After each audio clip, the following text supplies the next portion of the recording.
Pag-asa sa bagong Pilipinas. Bilang Pilipino, buong pagmamalakad kong isasabuhay ang bagong Pilipinas. Buhay sa aking dugo, ang lahing dakila, magiting at may dangal. Laging dadalhin sa puso, isip at diwa ang aking pagmamahal sa kultura at bayang sinilangan. Kaysa ng bawat mamamayan, iaalay ko ang aking talino at kasanayan sa pagpapaunlad ng aking bayan. Kagayang galing na ayon sa mga pananitigang pamantayan. Magiging instrumento ako sa pagsulong ng kagalingan, karunungan at kapayapaan. Makikiisa at makikilaw ako sa mga nagikain ng pamahalaan dahil ang kaunlaran ay hindi lamang responsibilidad ng iilan.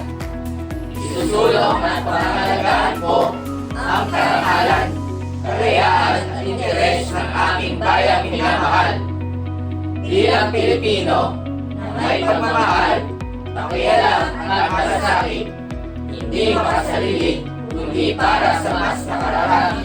Tatahakin ko ang landas tungo sa isang bagong Pilipinas.